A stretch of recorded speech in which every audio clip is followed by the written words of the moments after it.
democracy, the U.S. Capitol. Americans across the nation are still reeling from the deadly insurrection and what it means for the country moving forward. Here with me now to discuss the riots is the founder of the Black Male Voter Project, Mondale Robinson, and attorney and co-founder of the Social Change, a nonprofit organization, Todd. Thank you both, gentlemen, for joining us. Both of you have been on before. We appreciate you being with us again today. Mondale, I'm going to start with you. You just heard a Republican response, Marjorie Taylor Greene. What did you think of what she just had to say? I don't think that was a response to January 6th. I think that's a response to white fragility, or a white fragility response to, when there's criticism of white supremacy and its roles at destroying democracy. I'm extremely afraid at this idea that Marjorie Taylor and other Republicans and conservatives across this nation are trying to do when they try to make Black Lives Matter the equivalent to what happened on January 6th. But it also reminds me that I am in America, a country where white supremacy has lost nothing. 400 years of this country been around, white supremacy has been able to spread these lies and misinformation to cloud the water. The truth of the matter is, though, like Twitter, the rest of us should silence Marjorie Taylor and be adult about what happened on January 6th and holding people accountable. Because the tragedy is, this is one form of attack on our democracy. The other form is what's happening at the state level when they're preventing people from access to the ballot. And I think we need to be, instead of talking about Marjorie Taylor and her shenanigans, silence her out and focus more on how we shore up democracy. And I think the Democrats are trying to shift to that right now. Todd, what are your thoughts?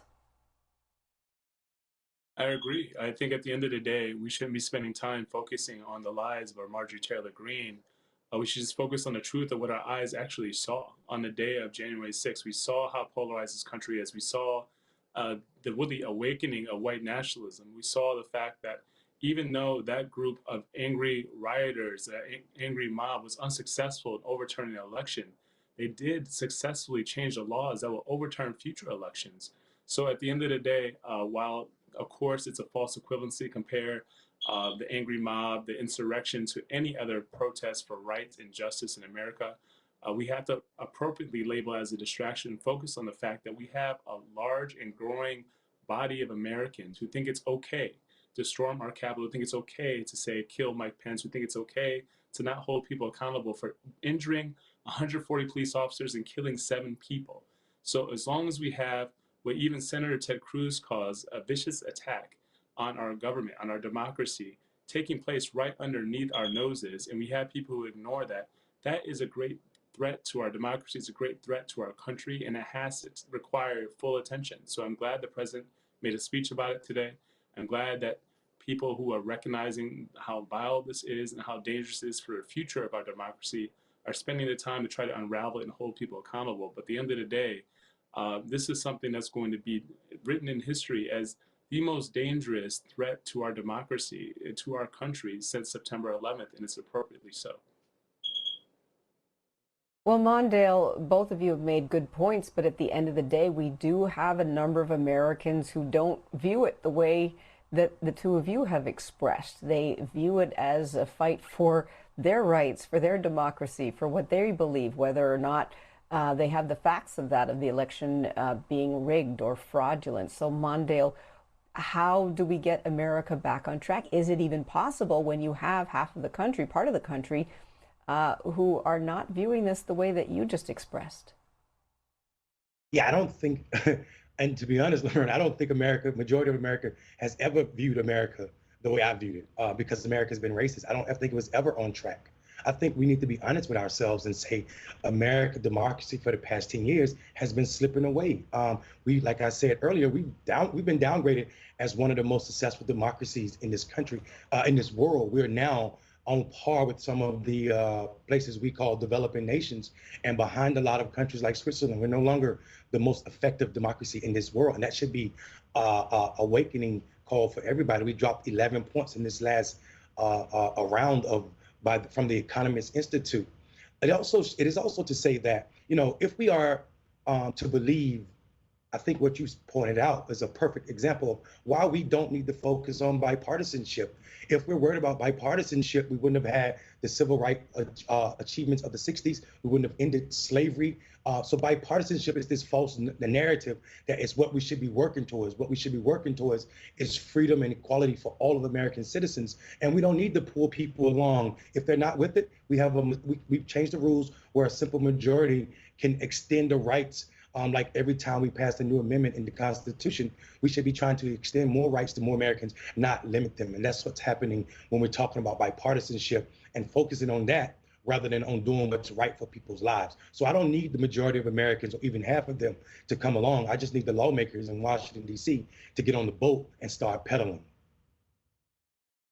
Well, Todd, what about those lawmakers? We've seen dozens of states roll back voting rights. Is this a direct result of those who refuse to accept the 2020 election results, and they're carrying that into the credibility of future elections? Is our legal system strong enough to withstand this type of barrage of misinformation?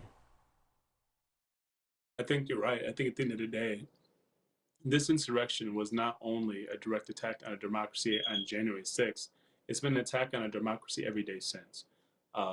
This movement has been successful in changing laws and limiting who can access the franchise to overturn future elections. So it's important to recognize that while it may be easy to label or even say, well, that's that small segment of the population, it's resulting in lifetime election changing historic legislation to limit access to the franchise that's taking some legislatures back to the Jim Crow era in terms of having poll taxes, in terms of having excruciatingly crazy ways that have to demonstrate you are worthy of the vote outside of being American. So it is unjustly limiting of access to the franchise, but most importantly, it's allowing elected officials, it's allowing white nationalists, it's allowing people in power to choose who their voters are versus making sure the voters have a chance to choose who their elected officials are. And that's as backward as anything comes. And that's why we fight for democracy abroad, and that's why we fight to protect it here. And that's why it's so important to not just focus on what happened on January 6th, but as you're mentioning, focusing on everything that's happening since, because there is an ongoing threat that needs to really be evaluated, and we need to address it. And that's why at Social Change we've been fighting on the front lines to push back against this voter legislation and to make sure that we're opening more doors of opportunity to get access to the vote versus limiting them. Mondale, I'll give you the last words here. Are you optimistic at all that there can be a good resolution from everything we're seeing? Or do you think that this is it? The majority that's in power is going to stay in power? And when I say majority in power, meaning from generations, not the current administration, but the power that has been in America. No, I think Americans at an extremely important tipping point where we see the demographic shift take reckoning with the powers of old. And I think what happens is the demographics are shifting so fast, or they have shifted so fast, that baby boomers, which was mostly a white generation, is no longer the power. And I'm talking real power, not perceived power. Elected officials are perceived power. The real power is that of the majority of peoples and their will to change this country. And I think that's what's going to happen. I don't think these younger generations, the Xers and the generation behind them, which make up the majority of voters now, will sit silent while the older generations destroy this country or keep it as it is. The status quo is on its way out, which is why it's fighting so hard right now. I think what we have to look forward to is just like there's a wildfire in the forest. We're burning of the old leaves to make way for fresh oxygen for the trees so they can continue to grow. So I'm super optimistic at what these young folk are going to do for this country going forward. I'm glad to hear that. We're going to leave on an optimistic note. We're going to leave it in the hands of young people.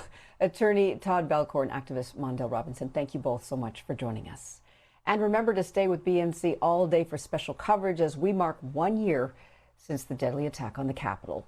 More news straight ahead. This is BNC.